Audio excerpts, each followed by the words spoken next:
Hello students, this is Dr. Gaurangi Bhatt here. Today I am going to discuss Chapter 3, Discovering Tut. The Saga continues by A.R. Williams, Hornbill textbook in English for class 11th. Next slide.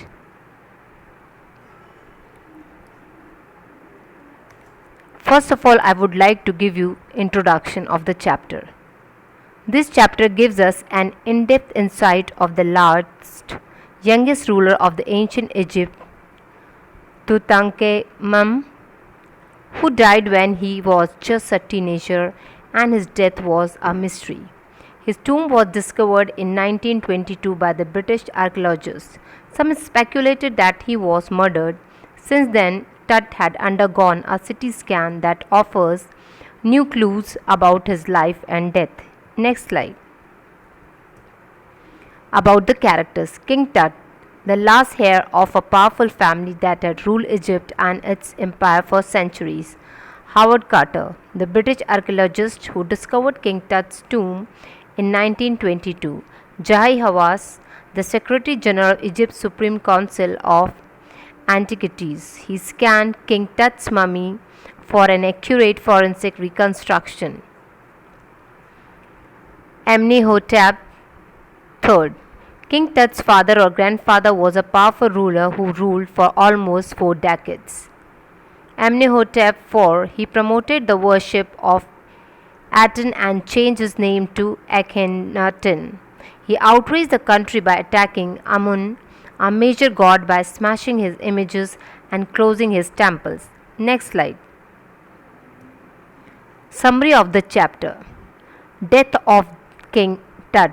King Tut was just a teenager when he died. He was the last ruler of a powerful family that had ruled Egypt and his empire for centuries. He was laid to rest and eventually forgotten. But after the discovery of his tomb in 1922, people started speculating of his untimely death. He was brought out of his tomb and had undergone a CT scan to know the reason of his death. Next slide. King Tut's mummy. It was 6 p.m. on 5 January 2005. The world's most famous mummy was being put into the scanner for a CT scan was being done to unearth the medical mysteries of untimely death of the young king 3,300 years ago. Suddenly an angry wind stirred and dark clouds covered the stars. Tourists from around the world came to visit the tomb to pay their respect. They gazed at the murals of the walls of the burial chamber and looked at Tut's face on the lid of his outer coffin. The visitors were curious, but some were wondering with the fear of Pharaoh's curse would befall those who disturbed him. Next slide. Howard Carter's discovery of Tut's tomb. A British archaeologist, Howard Carter, discovered King Tut's tomb in 1922. Its contents remain the richest royal collection ever found. There were dazzling works of art in gold that caused a sensation. He was also buried with everyday things such as board games, a bronze razor, etc. Jahi Hawass, Secretary General of Egypt's Supreme Council of Antiquities, told that the mummy was in bad condition because of Carter. Carter began investigating his 3 nested coffins. In first coffin he found a shroud adorned with garlands of willow and olive leaves, lotus petals, etc., indicated that the burial took place in March or April. At last, when he reached the mummy, he ran into trouble. The ritual raisins had hardened, cementing King Tut to the bottom of the solid gold coffin. Next slide. Howard Carter sizzled away King Tut's mummy. Howard tried to loosen the resins by putting the mummy outside in blazing sunshine, but nothing happened. He reported that the hard material had to be cut from beneath the limbs and trunk to free the king's remains. The royals in King Tut's time believed that they could take their fortune with them after death. So King Tut was buried with all his expensive belongings. Carter's men had to remove the mummy's head and cut off every joint. After that, they reassembled the remains of the body on a layer of sand in a wooden box with padding. Next slide.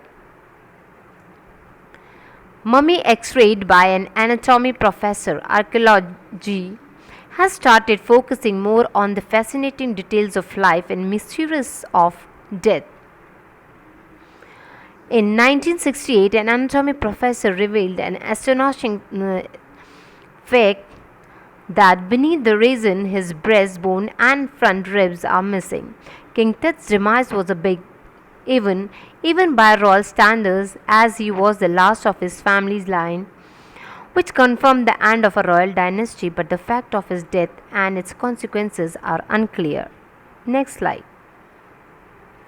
King Tut and his ancestors. Tut's father or grandfather, Amenhotep III, was a powerful king, ruled for almost 4 decades. His son Amenhotep IV succeeded him. He took strange initiative to promote temples worship of the Aten, the sun disk, and changed his name to Akhenaten, now known as Amrana. He shocked the country by attacking Amun, a major god, by breaking his images and closing down his temples.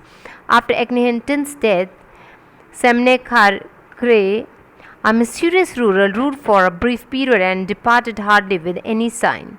After that, a very young Tutankhaten took over the throne. He soon changed his name to Tutankhamun, known as King Tut today.